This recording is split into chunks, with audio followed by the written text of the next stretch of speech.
هانتوما حبيباتي، هذا هو الشكل النهائي كما كتشوفوا.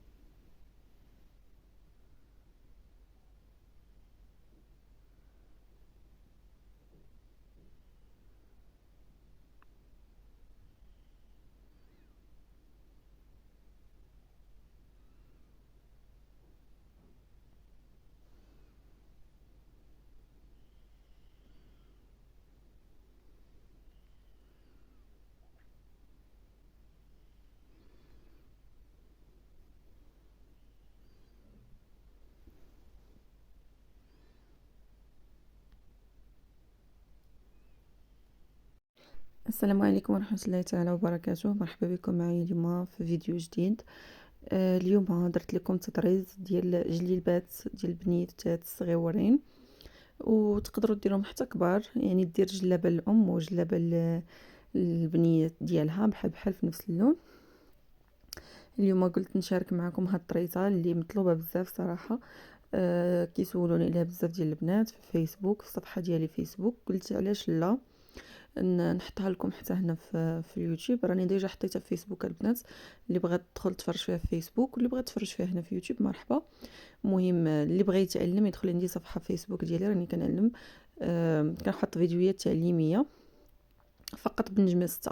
هنا كما كتشوفوا الماتيريال اللي غادي نحتاجو، غنحتاج غير الخيط ديال 2 دراهم وستيلو مقيس، وهذا الوريقه اللي خرجنا اللي فيها الرشمه كتخرجوها في سيبير او لا بالامبريمون يعني في البيسي.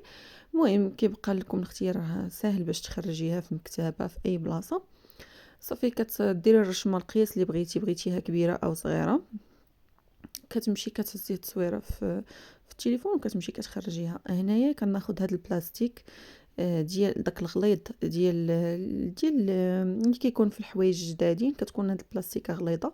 هذه كتساعد في الرشيمه البنات باش ما كتقطعش لكم الرشمه، باش ما كتخسريش الثوب، يعني كترشمي وانتي مرتاحه. وهنايا خديت لهاد الانسوخ ولا كارك ولا ماش كيقولوا له. المهم هذا خديته كيكون في الالوان، هو باش كنرشمو يعني كنسخوه في الثوب. انا خديت حيت عندي الثوب غوز، خديت اللون كرونه. كديري الجهه اللي كتخرج اللون في الثوب، كديري فوق منها الرشمه وكديري فوق منها البلاستيكه وكتبداي كترشمي كما قلت لكم. صافي كنقاد هنايا. هنا راه عندي البلايص اللي راشمه فيهم، كنمشي البلاصه اللي ما راشمش فيها، هذيك البلايصه ما راشمش فيها باش كيخرج لي الرشمه مقاده. كنحطها على البلاصه فين بغيتها، الوسط او الجنب على حسب. انا هنا راني درت غير في الثوب عادي، في طريف ديال الثوب، باش نشارك معكم هاد الرشمه، لان بزاف ديال البنات طلبوها لي في الفيسبوك. قلت علاش لا ما نشاركهاش معكم. هانتوما كما كتشوفوا هنايا كنقاد وكنثبت بيدي مزيان.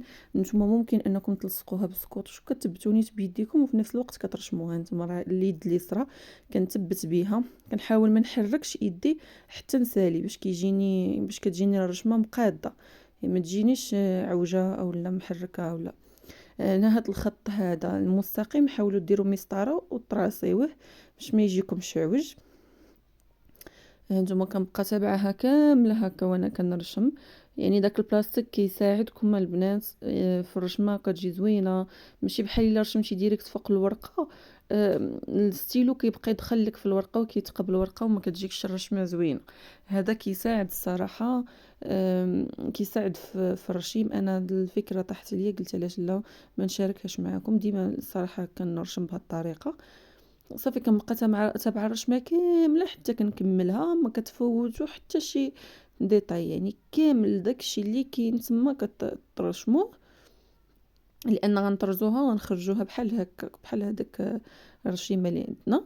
صافي غنبقى هكا متبعها كامله. وهاد الرشمه اللي غادي نرشمها انا بالستيلو فوق البلاستيك راه كتبقى مطراسه ليا فوق البلاستيك.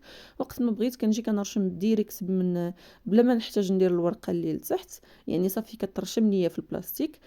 كما شفتوا راه ديجا كاينه الوريدات تمايا كنت رشمتهم، كنت كندير الموزون، يعني كتبقى لك الرشمه، وقت ما بغيتيها كترجعي ليها. صافي غنبقاو غاديين بهذه الطريقه حتى غنكمل الرشمه، غادي نمشي حتى نكملها ونرجع معاكم.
انا هنا قربت نكملها. ملي غادي نساليوها غنحيدو الكالك ونحيدو الورقه والبلاستيكه صافي، وغادي نبداو نقادو الرشمه. الا بانت لينا شي حاجه ناقصه كما كتشوفوا راني ضفتها بالستيلو، شي حاجه هكا نسيتها ولا كتعاودوا تقادوها بالستيلو تصايبوها حتى كتبان لكم صافي الرشمه راها مقاده.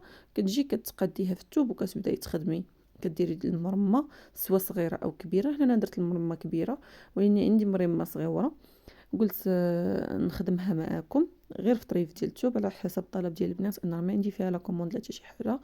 المهم هي هذه الرشمه كتخرج لكم نفس الصوره وصافي، وانتم كتخدموا عليها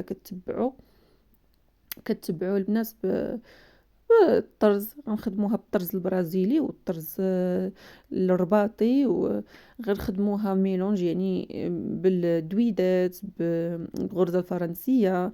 يعني غادي نخدم معكم بزاف ديال الطرز اللي غادي يفيدكم ان شاء الله باذن الله. صراحه راه ساهله البنات وممتعه في الخدمه، والله البنات الا راه عجبتني فاش كنت كنخدم فيها وكنشاركها معكم الصراحه. هنايا غادي نبدا معكم من البدايه حيت الفيديو طويل، غادي نقسموه لجزئين. هذا الجزء الاول فيه 10 دقائق والجزء الثاني شويه غيكون طويل. المهم غتبعوا معايا حتى الاخر ان شاء الله، وما تنسونيش من لايك واشتراك وتعليق محفز. هنا خديت هذاك الجوان ديال البوطه، درت بيه ديك الدائره الوسطانيه كيف ما كتشوفوا، لانه غادي يجي النصف غيبان نصف ديال الشعر اللي الوسط وفي الجناب يعني، وديك الدائره اللي الوسط غادي نديروها بالوريدات كيف ما شفتوا معايا في الواجهه ديال الفيديو. المهم انا غادي نكملها معكم بالتفصيل الممل. كما كتشوفوا كنطلع الابره تما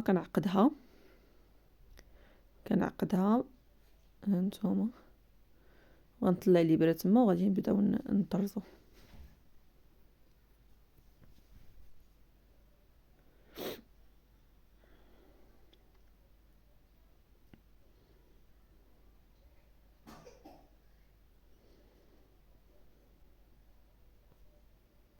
كما شفتوا طلعت الابره وهوتها تمايا في الرشمه فين حنا راشمين في ديك الدائره، وكنطلعها من التحت في الجناب هنايا لتحت. هنا فين غادي نديرو الشعر غادي ناخذ واحد الفنيته غادي نثبتها على حسب الطول ديال الشعر قداش بغيتو يكون قد هكا.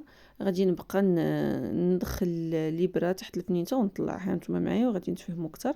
انا درت هاد شويه باش تشوفوا كيفاش كيكون. هانتوما كنطلع الابره كنعاود نخرجها وكندخلها من تحت الفنيته باش كنثبتوا داك الخيط وكنعاودوا نرجعوا نخدموا. راه ساهله البنات. غير تبعوا الفيديو معايا وغادي تفهموا اكثر ان شاء الله باذن الله. صافي غنبقاو غاديين بطريقه هكا، كنخدموا في الدائره الوسط وكنخرجوا الابره وكنخدموا الشعر، كندوزو من الفنيته. هانتوما معايا كندخلو من تحت الفنيته باش كنثبتو الخيط باش ما كيتفكش لينا بهذه الطريقه. صافي كنعاودو نردو الابره حدا الشعر، ندخلوها ونخرجوها تاني في الدائره ديال الوسط. سهله البنات الطريقه ديال الشعر. ما بغيتوش تسبقوا الشعر كتخليو اخر حاجه باش ما يدبكمش في الخدمه، خليو الشعر اخر حاجه. غتبداو بالخدمه بالتريكو بالوريدات المهم كيبقى اختيار لكم نتوما فاش كترتاحوا. هانتوما انا طلعتها تمايا وغنعاود في الدوباره نيت نرجع ديك في الرشمه الفوق غادي نعاود نرجع. كنبقاو غاديين هكا.